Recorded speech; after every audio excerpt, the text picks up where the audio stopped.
London Uncovered, as we are moving on to a new episode, and today we are talking about the art of letting go. So what is an art? An art is the systematic application of a knowledge or skill to achieve the desired result.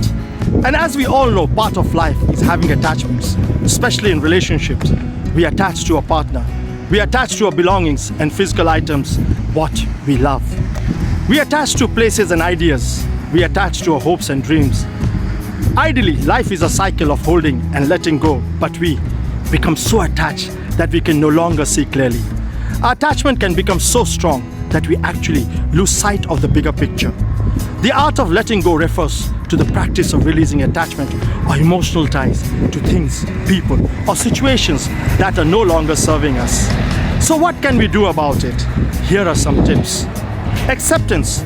Accept that some things are beyond your control and it is okay to let them go. Focus on the present. Focus on the present moment and what you can do to improve your life now. Self-reflection. Take time to reflect on your feelings and the reasons why you're holding onto something. This can help you gain clarity and understanding about your emotions. Forgiveness. Forgive yourself and others for any past mistakes or hurtful actions. Holding on to grudges can prevent you from moving forward. Practice gratitude. Focus on the positive things in your life and practice gratitude for the good things you have. And last but not the least, seek support. If you're struggling to let go of something, seek support from friends, family, or a professional therapist. Remember, letting go is not a one-time event, but an ongoing process. It takes time and practice, but with patience and persistence, you can develop the art of letting go and experience a more peaceful and fulfilling life. So what are the benefits of letting it go? It reduces stress and anxiety, improves mental health, increases happiness, and improves relationships. And by practicing the art of letting go, we can free ourselves from negative emotions.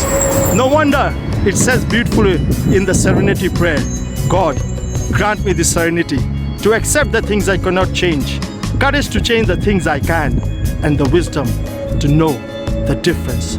So let's go and see what people have to say about it.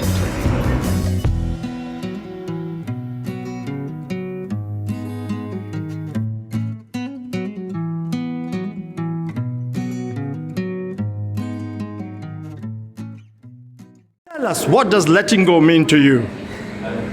I guess letting go would be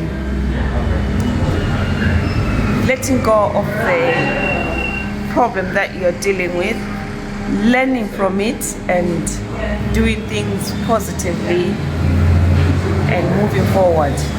How can one achieve that? Taking what is good from the challenge that you're going through and making sure that you do it at your own pace, at your own time, and not making note of all the positivity into it. What message would you give to the world? Be happy. Izzat, it's been a pleasure. Thank you very much. Thank you. Tell us, what does letting go mean to you?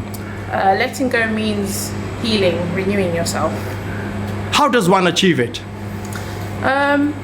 You look within yourself, see what you can change, and how you can be a better person for yourself. What message would you give to the world, Jan? Love yourself. You are number one. Jan, it's been a pleasure. Thank you very much. Thank you. Tell us, what does letting go mean to you? I would say it's making a change So how does one achieve it? by changing things in your life. So what message would you give to the world, Edward? To just do it, just start. Edward, it's been a pleasure. Thank you very much. Thank you.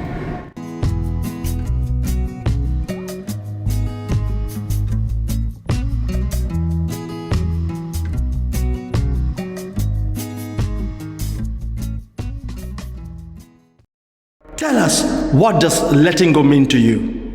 Letting go to me means leaving some of the bad things behind and then moving forward onto the more positive things in your life.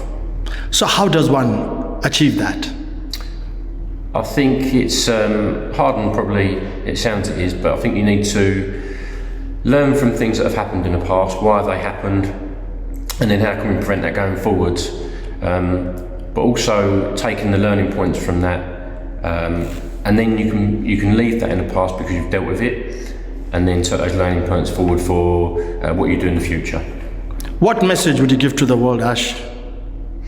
So, in regards to letting go the things that don't matter in your life, and obviously keep hold of the things that do matter, and go forward and make a positive contribution. Ash, it's been a pleasure. Thank you very much. Thank you.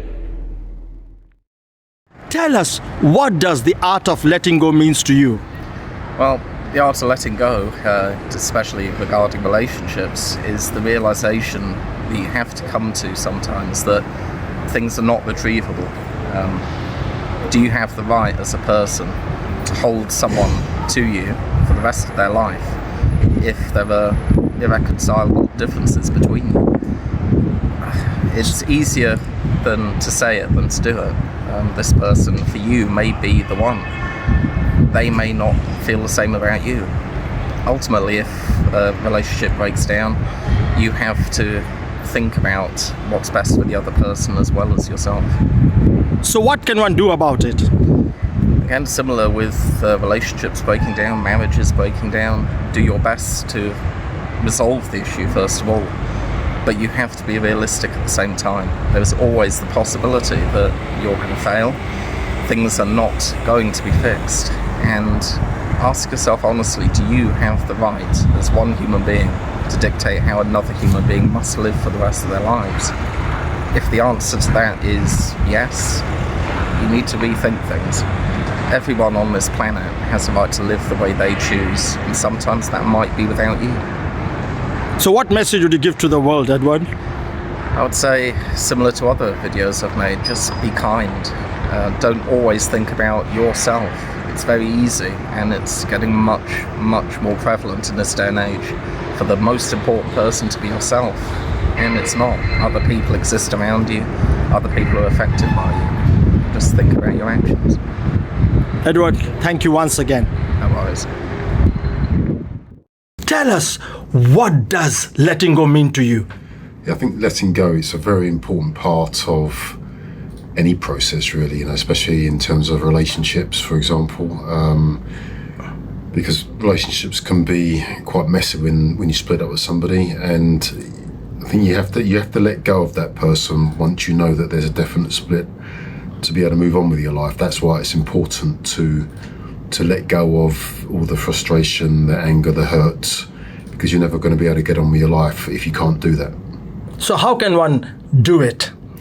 I think they say that time is a great healer. So it's a process. So you have to allow yourself the emotions. You're going to go through a roller coaster of emotions if you split up with somebody.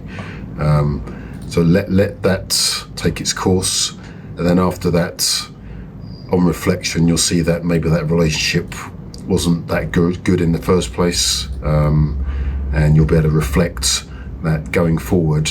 There's some positivity and some hope, and that's when you can move on. What message would you give to the world, Tom?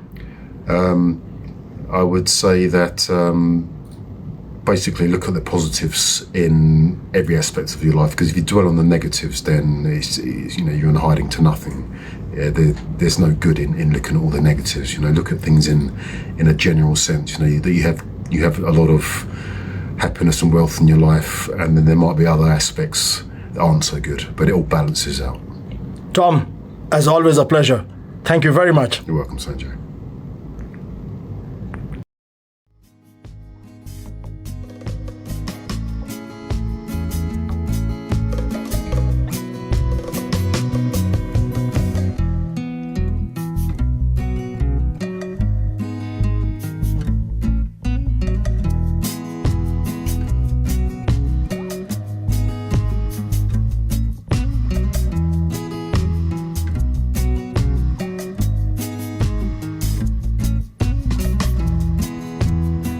we come to the end of this episode, and we've been talking about the art of letting go.